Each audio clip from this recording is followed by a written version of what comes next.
So this morning we're just going to actually start in earnest looking at the song itself. And the way I'm going to do this, it's kind of weird. I'm not going to go necessarily verse by verse by verse because, that'll get old real quick. But what I've been doing as I study this at home is I'm looking at passages, looking at verses and passages. Allison, I don't know if you want the mic turned on so people in here can hear as well, but I don't know. I'll let you decide that. But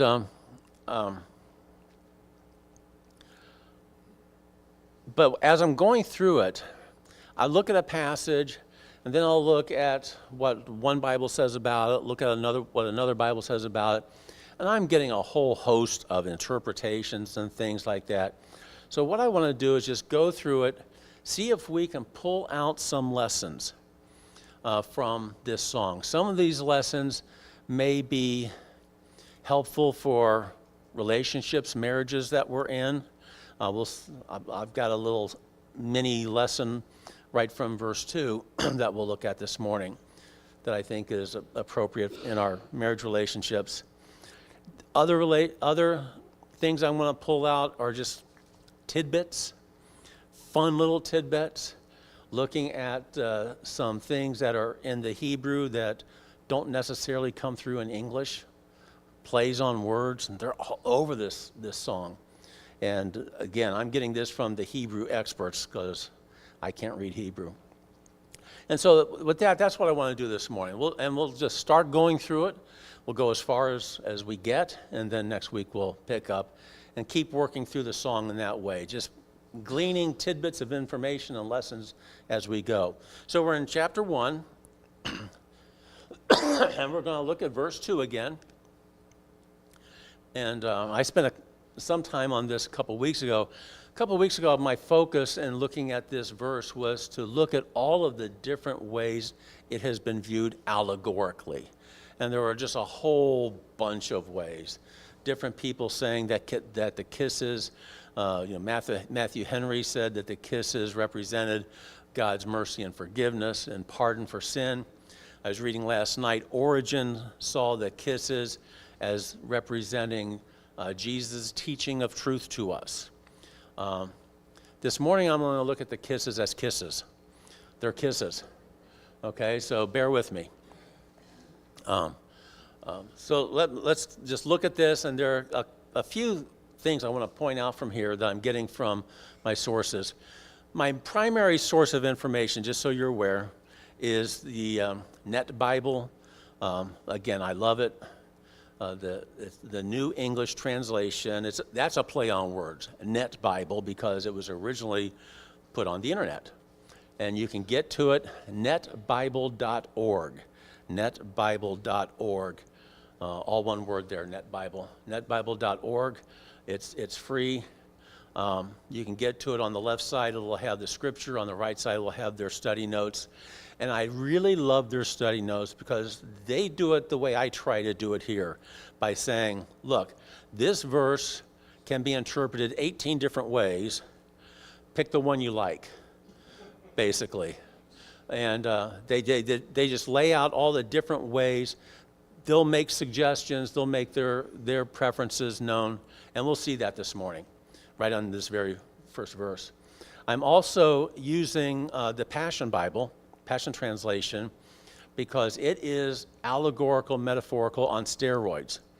And so the translator of that, Brian Simmons, will give us a lot of insight into how at least he views this allegorically and metaphorically. Again, I'll be presenting it as options. And then I've got the block translation I've been talking about. They view it very sensuously, so I'm getting those different things. I picked up another book last night, just had it delivered, by Michael V. Fox, where he compares the Song of Songs with Egyptian love poetry, so I'm excited to dive into that. All right, so with this, Song chapter 1, verses 2 and 3. Let him kiss me with the kisses of his mouth, for your love is better than wine. Your oils have a pleasing fragrance. Your name is oil poured out, therefore the virgins love you. On the screen, just so you're aware, my scripture references are from the Web Bible, another play on words, World English Bible, and it is a modernization of the 1901 American Standard Version. I like it. It's pretty vanilla. The guy doesn't seem, the translator, and I don't know, can't remember what his name is, doesn't seem to necessarily have an axe to grind. And so it's a fairly plain translation. So, let him kiss me with the kisses of his mouth. The Hebrew there for kiss, and it's there twice, kiss and kisses. And actually, it's two different words there for the first kiss and the second kiss. But basically, the Hebrew word for kisses is noshak. And I'm convinced I'm not pronouncing that properly.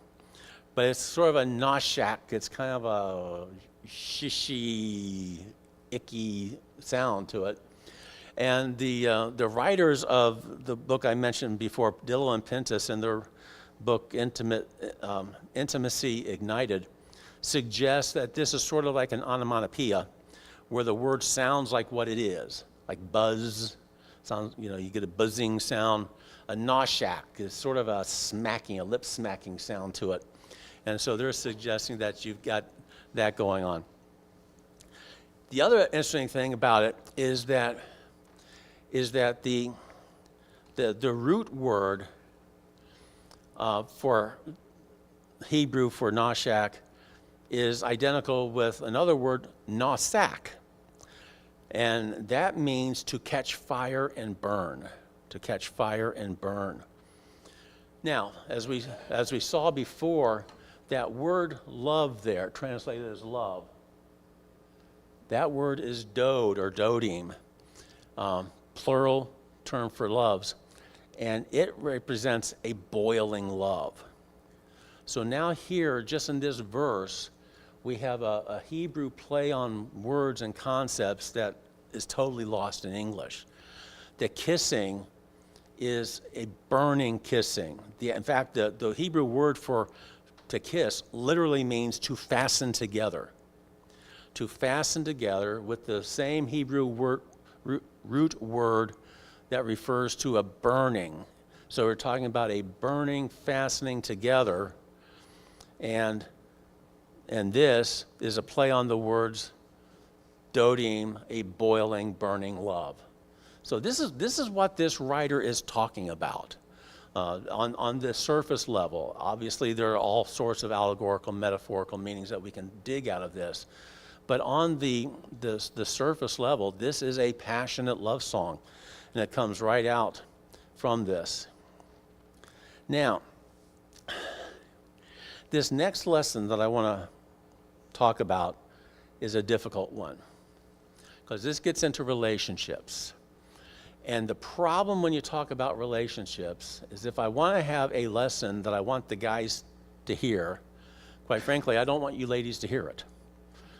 And if there's a lesson that I want the ladies to hear, quite frankly, I don't want you guys to hear it.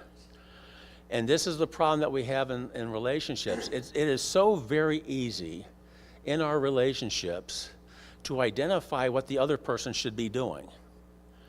And when you're in a church setting and the teacher or preacher says, this is what guys should be doing, I don't want you ladies to say, see. And if I say, ladies, this is what you should be doing, I don't want you guys to be saying, see. And so this is where it gets kind of difficult. Look at this. The lady, the girl here, and I'm going to say girl and guy because these are teenagers, most likely. Okay, if this is following normal Hebrew custom, these people are not out of their teens. Okay, these are teenage lovers. We talked last week about their relationship status. I'm not going to rehash that. But the girl here is saying, let him kiss me with the kisses of his mouth. Throughout this song, we see a girl who is not at all romantically passive. Okay, she is assertive.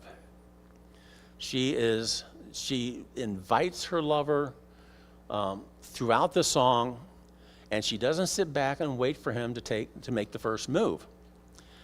And I'm trying to grasp how cultural this is, because we see this a lot in the Old Testament. I've made the comments about the book of Ruth.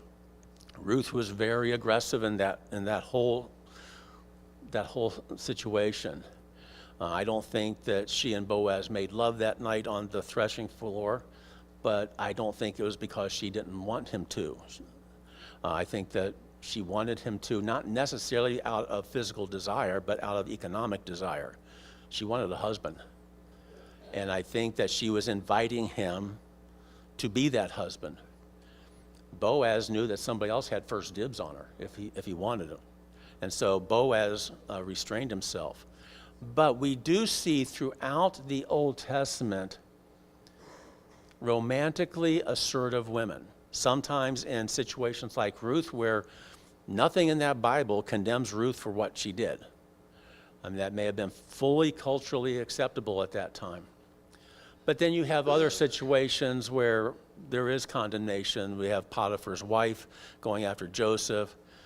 We have in Proverbs 7 the warnings against the adulterous woman. But to have all of this, there is a recurring theme in the Old Testament of women who are romantically assertive. And so we have that.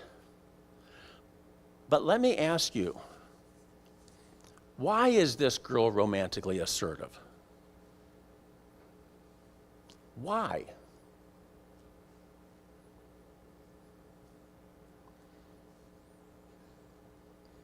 Don't be shy. I mean, it's right there in the verse. She is responding to the guy. She is responding to the guy.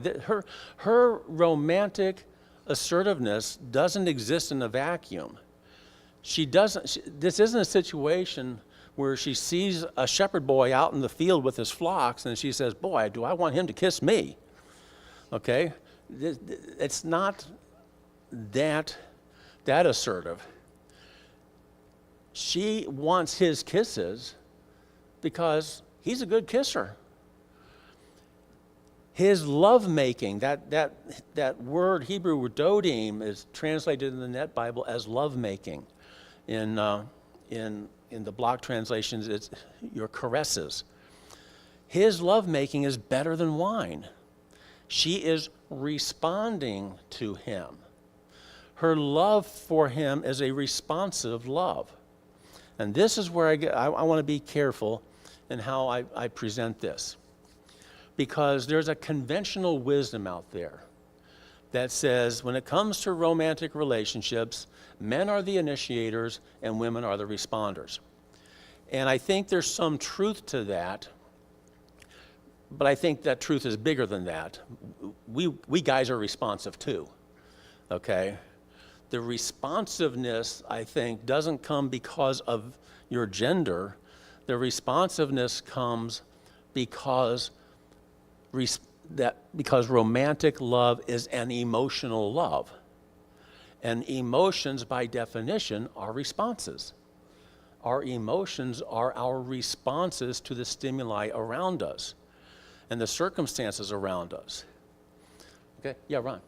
That goes to the point of the way a lady dresses. I don't know how a woman maybe reacts the way a man dresses, but the way a lady dresses, it attracts attention. Okay, whether or not, and so that, yeah. Yeah. Let me save you from yourself, because Ron is suggesting, and it's a very fair observation, that we guys will respond visually to the way women look. But I will say, I learned 40 some years ago that nothing good happens when a man tells a woman how to dress. And so I'm just not going down that road, okay? I'll let you ladies figure that out for yourself.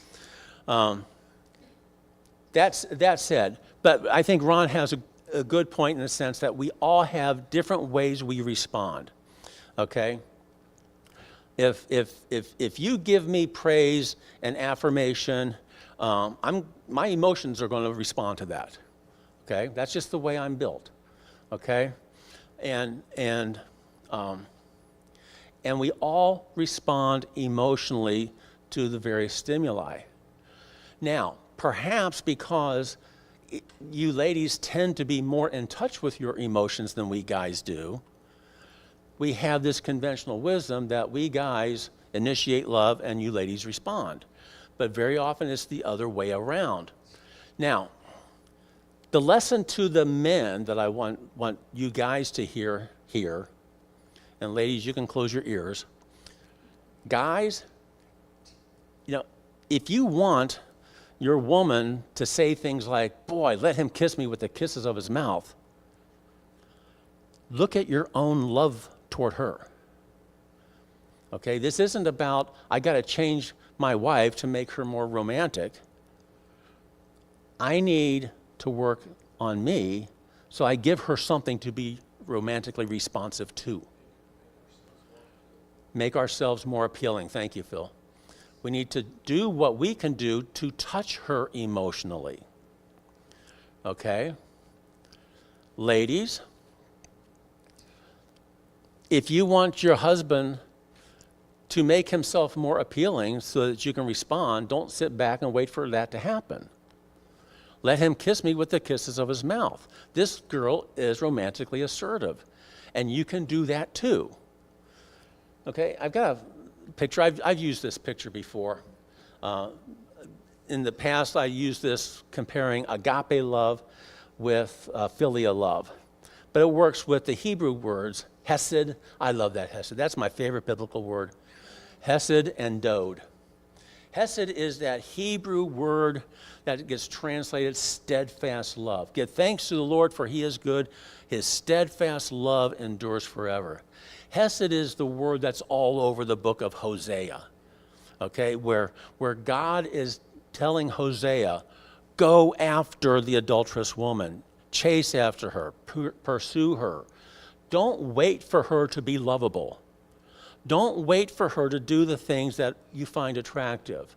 Go after her, okay? And that's God telling Hosea to have hesed love. Even after he marries Gomer and she goes off after other guys. Okay, at that point, the typical response is, okay, she's gone, let her go. Okay? God says to Hosea, no, go after her. Go after her. And so he's got to pour on that hesed love. It's a steadfast, loyal, covenant love. It's based on the covenant. And God has a covenant. He has several covenants with Adam, with Noah, with Abraham. And all of these covenants are expressions of his hesed love. And it's a pursuing love. It's all that stuff. So the guys can have a hesed love, and the woman will receive that, and it will stir her romantic burning feelings of dode. Okay? That will motivate her to pour out a hesed love, a steadfast, loyal hesed love back to the guy, and that will stir in him emotions of burning, passionate dode. And we have here what one writer calls an energizing cycle. I've stolen this concept somewhat from a book entitled Love and Respect. It's a marriage book by a man by the name of Emerson Eggerichs. And it talks about the different emotional needs of men and women and stuff. But he has what he calls the energizing cycle. And the way he puts it is, the guy shows love for the girl responds with respect toward the guy. His point, and in my observations, I agree with him, a man's primary emotional need is not to feel loved, but rather to feel respected. And when we feel respected, we respond with love. And when you ladies feel love, you will respond with respect. And again, this goes both ways as well. But he calls this the energizing cycle. Now, as you look at the energizing cycle, it doesn't matter who gets the ball rolling on this cycle. It's a circle. It's a circle. And it doesn't matter who makes the first step or who makes the first move. Okay? And in the Song of Songs, you've got the girl making the first move many times. You have the guy making the first move many times. It doesn't matter. You're just starting a circle and get the circle going. Likewise, if there's a break in this circle, it doesn't matter who broke the circle. Okay? You know, I've seen relationships where the circle gets broken, and in Eggerich's book, he calls that the crazy cycle, where what happens is the guy doesn't treat the girl lovingly, or the girl doesn't treat the guy respectfully, and the circle gets broken, the energy gets lost, and now you've got neither side working. And again, it doesn't matter in that situation how you got there. It's broken. And it doesn't matter who makes the first step to fix it. I've seen too many situations where one person in the relationship says, well, when he starts loving me, then I'll respond emotionally. Or when she starts when she starts treating me with respect, then I'll respond. As long as we're waiting for the other person to make the first move, nothing's ever going to happen. Okay? So that's where I wanted to go with this. And I think that's illustrated here in this verse. Let him kiss me with the kisses of his mouth, because his lovemaking is that good. It's that wonderful. And it's neat. You know, the thing I've discovered about our emotions, I discovered this at least in my life. You may not be the same way with you, but I think it's pretty common. Our emotions are our bodies, our hormones, and natural reactions to external circumstances.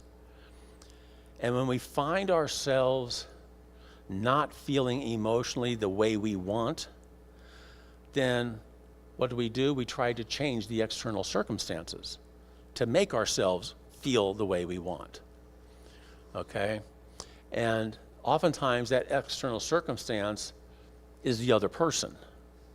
So if I don't feel happy, my initial gut reaction is to try to change you so that you'll behave in the way that makes me happy. And you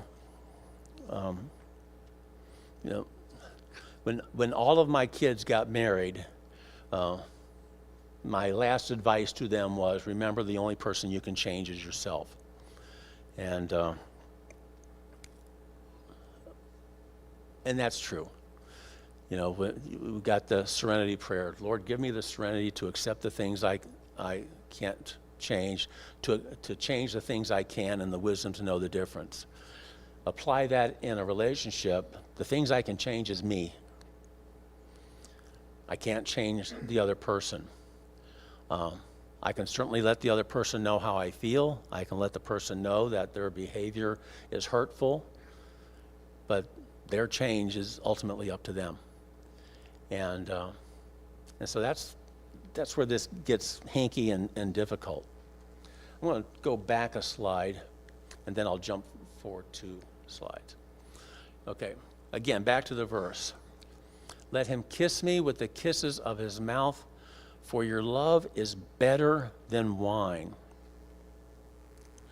The Net Bible here suggests that where it says better than wine, let me step back one place. I mentioned last week that in the English, verse 2 there is 17 words. In Hebrew, it's 7 words.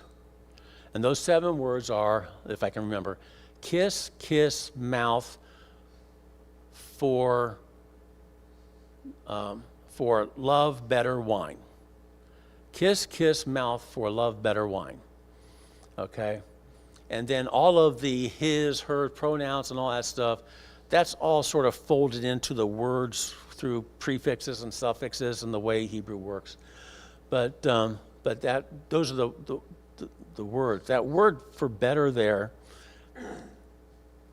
when we think of wine and how something is better than wine, my initial reaction is, okay, this is good tasting wine.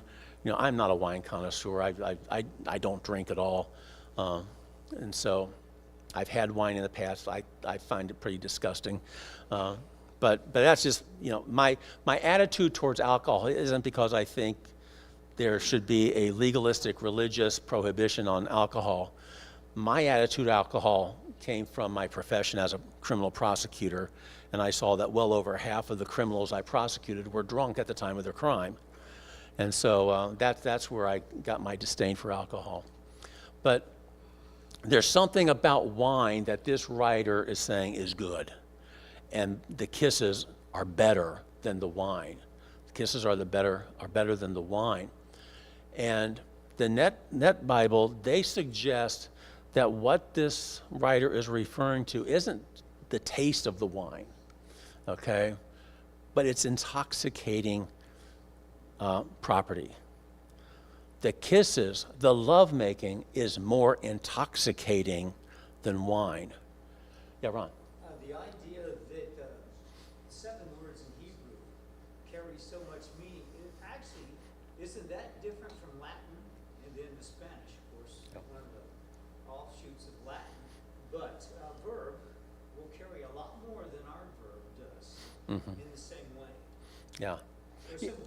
Yeah, Ron points out that Gender and number. Hebrew, the reason Hebrew can be such an economic language is that each word carries so much more meaning. And that's true. And that is also frustrating because, if you look at the Hebrew lexicon, for any one of these words, go into the Hebrew lexicon and they'll have so many meanings there that you'll say the word has no meaning because it can mean everything. And it drives me nuts. But that's one of the, I'm glad there are Hebrew scholars out there that can sort this all out for us. But then they fight amongst each other, but it's all fun to me. But yeah, and Hebrew, like Greek, is a synthetic language as opposed to an analytic language. And what I mean by that is English is analytic. Let him kiss me with the kisses. Each word, you build up a thought by having words. In Hebrew and Greek, you build up a thought by taking a root word and then adding prefixes and suffixes to it to get gender, number, plural, singular, present, past. All of that's contained within the prefixes and suffixes of the root word. And so that's where it's just a totally different animal, and why it's difficult for us English speakers to try to sort this out. But the Net Bible looks at this as being an intoxicating quality of the wine. Again, as a teetotaling Christian, living in the South, I don't want to hear about intoxication. But there's a good thing going on here. And this imagery, this play on words is throughout the Old Testament. And the Net Bible refers us to Proverbs 5. This is the writer encouraging us guys to be satisfied with the wives of our youth. Let your fountain be blessed, and rejoice in the wife of your youth. A lovely deer, a graceful doe. May her breast satisfy you at all times. May you be intoxicated always by her love. And the Net translators point out that the word there for intoxicated is shagah, and it means to swerve, to meander, to reel, as in drunkenness. Be drunk with your wife. That doesn't mean sit down and have a bunch of beers and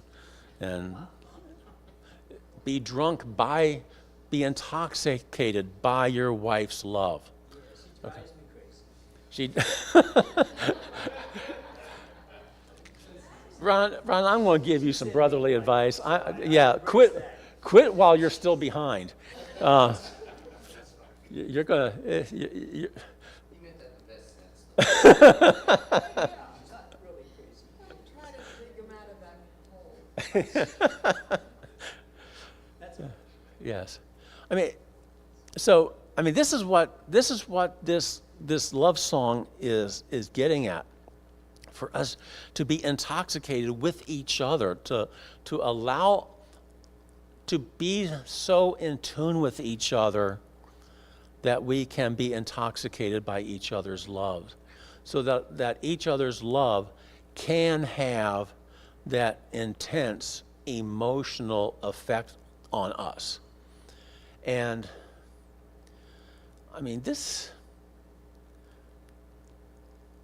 I guess it's easy for me to stand up here on Sunday morning in a Sunday school class and talk about this. I've been married for 42 years. Okay, we've most of us in this room are married or have been married, and this isn't always present in our marriages, where we have this sense of intoxicating love. And we can't just sit back and wait for it to happen. We can't just sit back and wait for the mood to strike us. We have to go out and chase the mood. And we have to go out and chase the intoxication, and to chase it, to focus on what is it about my wife that I absolutely adore? What is it about my husband that drives me nuts? In a good way. Okay? I didn't mean that drives me nuts. I mean wasn't there a Britney Spears song, "You Drive Me Crazy" or something like that? Or I don't know. I got this tune in the back of my head, and it sounds like Britney Spears. Yeah. I feel like there's something to your observation as a prosecutor that half the crimes prosecuted involve drunkenness. There feels like there's something there about like the choice to consume and how it increases our passions and it changes our thinking. But there's a choice there. You've made a choice not to. That feels it's like it's so intentional. Yes. It's not always that first love, drunk as a skunk just by looking at somebody, just by being with them. It's actually this choice of choosing to drink and drink again and take another sip and stay in the moment. I don't know. I kind of love. I feel like there's something I can't put it together. Yeah. I feel like I keep reflecting on that. Like, what did you see in the world that is implied? Yeah. Susan's going back to my observation that most of my criminals were drunk, and there is an intentionality there to at least take the first drink. I'm not an alcoholic. I've got my other addictions, but alcohol is not one of them. There's an intentionality there to take the first drink, and when I was young and liberal, I used to say, why are we putting people in jail for burglary and robbery and rape when all they really did was they got drunk and lost all of their judgment? And when I became a prosecutor, I became more hard-nosed about it and took the attitude, you get drunk, you're responsible for whatever you do after you get drunk. And because it's a choice. It's an intentional choice. Maybe not to get drunk, but it's an intentional choice to do what you know is going to make you drunk. And I want to twist it a little bit different way, Susan, and say, look, there's an intentionality there in the drunkenness. We need intentionality in our relationships. And we need intentionality. We need to choose to get emotionally drunk with each other. And all too often, we are emotionally passive people. We are waiting for the external circumstances to make us happy. Okay? Every Saturday in the fall is an emotional roller coaster for me, because whichever team I'm rooting for will do this, that, they'll win, they'll lose, they'll do whatever. And, you know, if you watch more than one game, you might have a winner and a loser, and then what do you do with your emotions? And what I am learning is to not care. You know, it's so much fun to watch a football game where you don't care about the outcome. And I am looking and I'm learning to even not care even in the games that I would normally care about. In other words, I'm not going to let these football players on the field dictate how I feel on a Saturday afternoon. I mean, I can't be that passive about my emotions. I have to take charge of them, okay? And that's what I'm getting out of this. Throughout this song, we see two lovers who are very, very intentional about each other. They are not passive. Neither one of them is passive. They are both very intentionally going after each other. And there comes a point in time in a relationship, even long before you get married sometimes, where you just sort of sit back and you get passive and you wait for romance to strike. And if you're not pursuing it, it ain't going to strike. So there is an intentionality. Thanks for that observation, Susan. All right, let me move on. Again, this is a potpourri. We're just going through it. I'll be skipping over some passages and jumping to others. We'll go down to verse 5. We already talked about verse 4 in a different context. That was where the lover says that the king has brought me into his chambers. The thing to point out in that verse is that the Hebrew there for the chambers is talking about an inner room. The allegorist will think of the Holy of Holies, the inner rooms of the temple. But we were looking at it in terms of, is this really Solomon or what's going on? I don't want to beat that dead horse. So let's move on to this.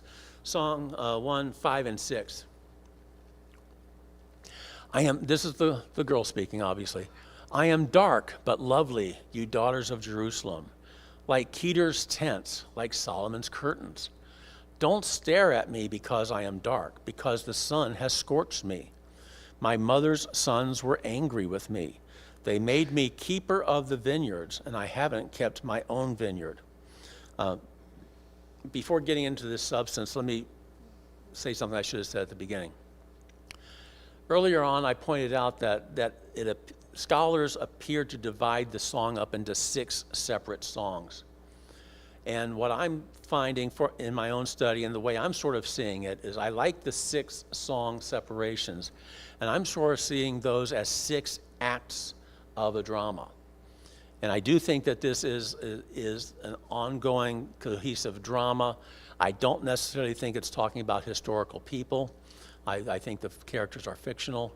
But be that as it may, within those acts, I'm seeing separate scenes. And the Net Bible breaks them down into separate scenes. The first scene is at the beginning, let him kiss me with the kisses of his mouth. Now in verse 5, we start a new scene.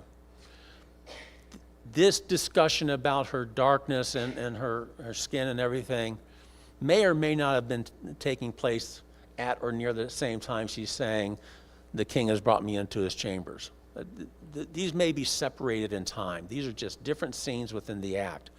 And each scene carries its own separate, distinct messages. So here we go. I am dark but lovely, you daughters of Jerusalem. So here we've got the girl. Scholars don't know if she is apologizing or boasting. That word but there, the Hebrew word there can either be but or and. It can be but or and. So she's either saying, I am dark but lovely, or she is saying, I am dark and lovely. In other words, proud of the way she looks. Now, everybody seems to agree that at this time in history, and pretty much in all time of history up until about 1950, fair skin was always considered more attractive than dark sunburnt skin. Okay, we know she is sunburnt because she says down there in verse 6, the sun has scorched me. The idea is that women of culture and status stayed inside. They didn't go outside. They didn't work in the fields. They stayed inside. Their skin was fair. Fair skin was always considered more attractive. Fast forward to 1950, and you've got suntan lotion advertisers telling us how beautiful dark skin is. And so now we all want to have a healthy glow. Never minding the fact that that healthy glow will turn into skin cancer when we get older. But so everybody seems to be of the same mind that dark skin at this time necessarily was not considered attractive. And so that's why most translations have this, I am dark but lovely, rather than dark and lovely. But some will say dark and lovely as well. Interestingly enough, Hudson Taylor's commentary and the Passion Translation as well looked at those two words, but lovely. And they both suggest, and I think there's something to this, they both suggest that the girl is starting out, I am dark, but then her guy lover interjects, but lovely. I kind of like the way that flows. It tries to make more sense. Yeah. It seems like where she says, don't stare at me, I tend to think I am dark but lovely is probably more correct, because there is some kind of, I don't know, not disdain. And it may not be here a reference to race as much as it is a humble shepherd girl that's been out working. And so therefore, she's not considered noble. Those are just my thoughts. Yeah. Ron is pointing out that in verse 6, she says, don't stare at me because I am dark. So it doesn't, it sounds like she is self-conscious about her complexion. And Ron, you're absolutely right. This is not a racial situation here. Okay, she's not dark because of her race. She is dark because she is a poor shepherd girl out working in the fields, okay, or a vineyard worker. Again, this is dreamlike stuff, okay? Some people say that this girl is Pharaoh's daughter. I don't see Pharaoh's daughter working out in the fields, okay? She, in the next few verses, she's going to be talking about shepherding flocks, and her lover's going to say, go shepherd, go take your goats to a certain area. So she's a shepherdess. But here she's talking about being a keeper of the vineyards, okay? Dreamlike sequence. Don't try to look at this like a Norman Rockwell painting. This is Claude Monet, okay? And so we can't get bogged down by trying to figure out who this girl is. We know that she is a lover, and that's the important thing. But she appears to have a certain level of self-consciousness. Again, I was going to point out conventional wisdom says that women often have body issues. As a guy, I can tell you I have body issues. I'm very much aware of my physical flaws. Okay, and I'm self-conscious about them. Don't worry, I accept bald jokes. I won't be offended. I won't be offended. That's a good thing. When you start balding in your early 20s, you get a long time to get used to it.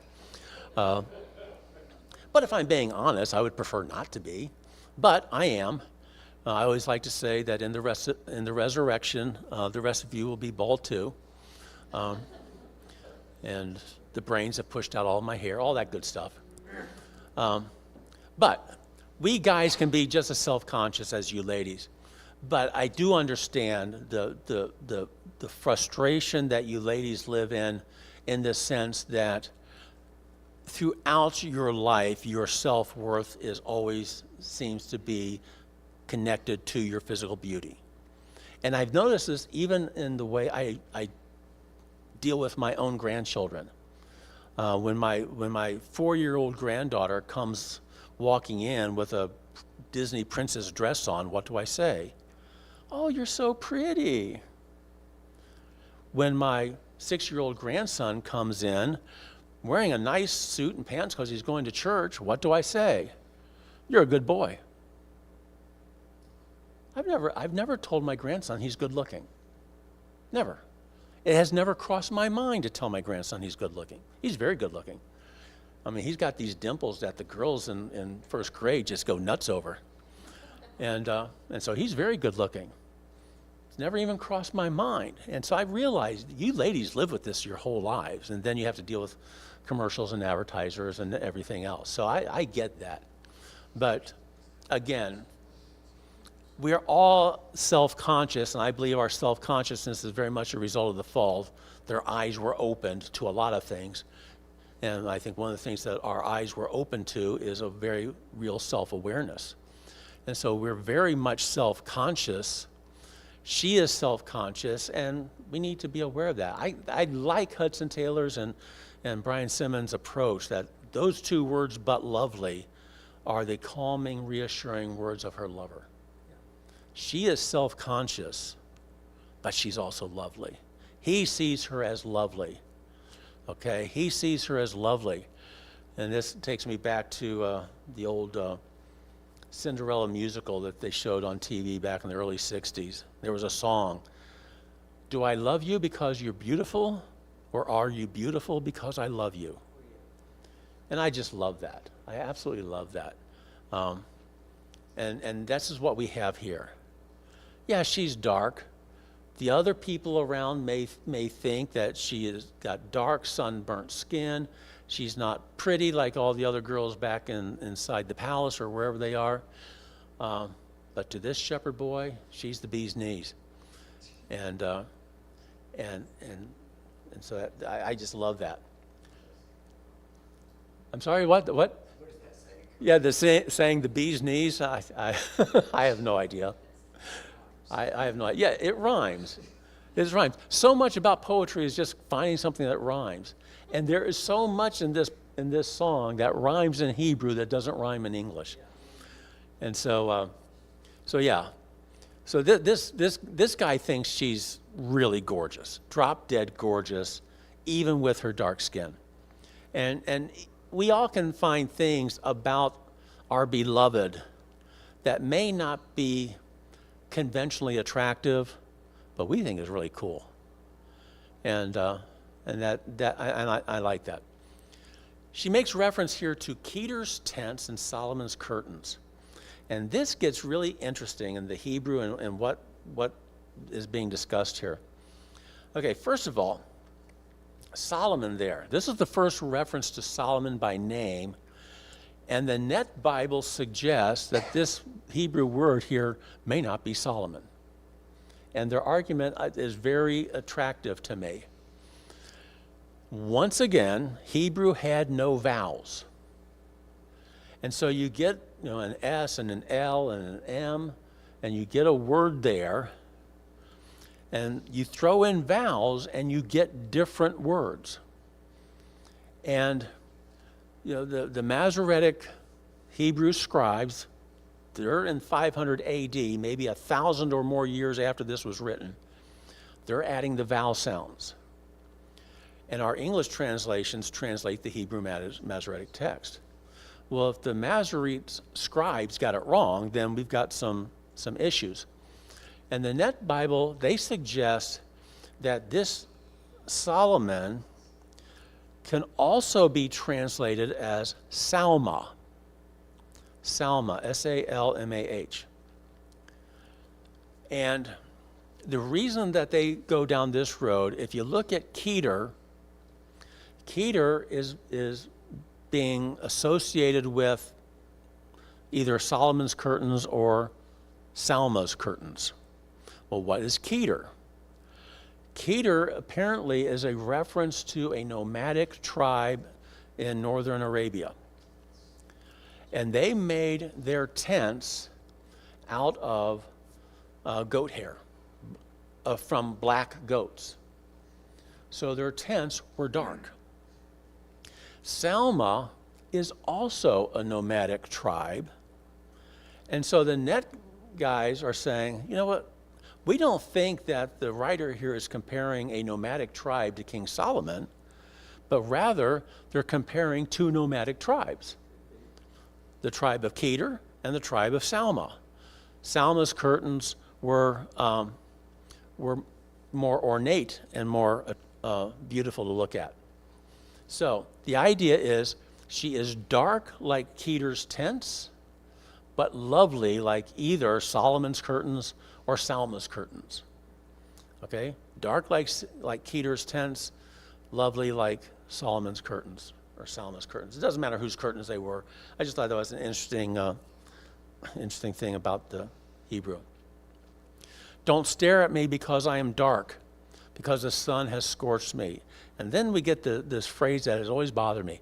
My mother's sons were angry with me. Why were her mother's sons angry with her? They made me keeper of the vineyards, but I haven't kept my own vineyard. And there are a lot of different interpretations of this, as you can imagine. This is pure speculation, obviously. Why? Why would they be angry at her? It's almost silly to even ask the question. All we know is what those 6 or 7 words say. Okay, that's all we know. There's no backstory. There's no explanation. Yeah, Joseph. Yeah, Joseph. Susan says it makes her think of Joseph. His brothers were jealous. He was the favorite. I don't know. Yeah, Ruth. Do you know if it is sons? The only reason I'm asking is my Bible says children, not sons. I believe it's probably a masculine word there. Wasn't sure. Yeah. Yeah. Is it because of their anger that they made her keeper of the vineyard? Phil asked the question, is it because of their anger that they made her the keeper of the vineyards? Or are they angry because she didn't keep her own vineyard? Yeah, Ron. Well, maybe she's going after a king instead of a shepherd guy. Ooh, Ron throws out another twist. Maybe she's going after the king rather than another shepherd. Although most scholars who have the shepherd-king theory believe she's going after the shepherd and the king is getting in the way.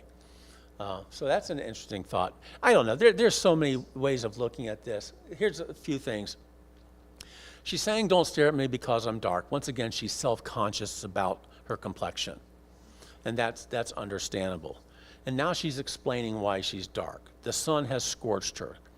I believe that the sons were angry with her for whatever reason, and they made her go out and do the work in the fields, which isn't what young women wanted to do. They wanted to stay inside, protect their skin, and do all that work. And then she says she hasn't kept her own vineyard. Like I say, there are a lot of interpretations of that. I don't know how far I want to go on this. Basically, the most common interpretation is her vineyard is her own body. Her vineyard is her own body, and she hasn't taken care of her own body while she's out keeping the other vineyards. And so, and that's where that is. If you want to see what some of the other interpretations, shoot me an email. I'll be happy to send you my notes. Yeah, Steve, I'm sorry. Comment you just made make me think of the story of Esther, where all the young, beautiful maidens were taken, and for an entire year they went through a process of getting ready to be with the king.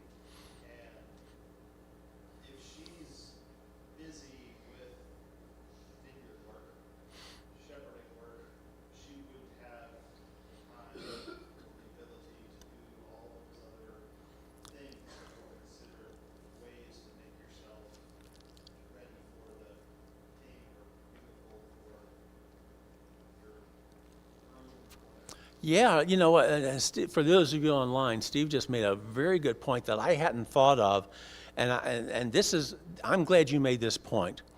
I am so intent on convincing myself that Solomon is not the lover that I'm going to opportunities of seeing things that may be there. Steve is suggesting that, looking at Esther and how she prepared herself for a year before going to see King Ahasuerus, maybe this girl really is going after the king. She needs to prepare herself to be with the king. And now her brothers are angry, going back to what Ron said, because she's going after a king rather than a shepherd boy. And so they're going to try to mess up her ability to get the king by making her work outside instead of going inside. Esther spent 6 months preparing her skin with myrrh and then another 6 months with other perfumes and spices just to prepare herself for one night with the king, a trial night to see if he's going to like her, a year worth of skin preparation. If you want to go down the road that this really is about King Solomon and somebody else, you can have that imagery there. That's a neat thought.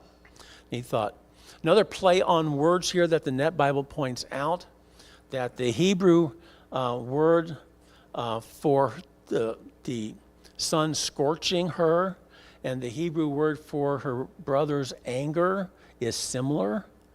So there is a play on words here of the burning anger of the son, the burning anger of the brothers. Play on words that we don't get in the English. As far as the mother's sons, it's interesting. Everybody talks about, she never calls them her brothers. Some people say that they were stepbrothers. Other commentators are absolutely convinced and firm, saying that they were full brothers, full blood brothers, same mother, same father. Her father seems to be out of the picture. But one commentator, Albert Barnes, when he talks about my mother's sons, he says that this is actually a more affectionate and intimate reference than to simply say my brothers. To say my mother's sons is actually for her a term of affection. I don't know. I just saw that in his commentary. I haven't seen that in anybody else's commentary, but I thought that was interesting. But like I say, other people are absolutely adamant that they are full brothers, not just stepbrothers.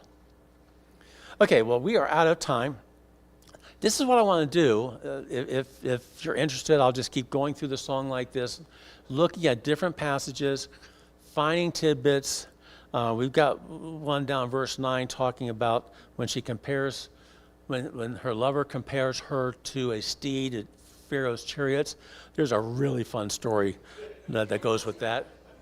And so I look forward to sharing that with you next week. So let me close this in prayer.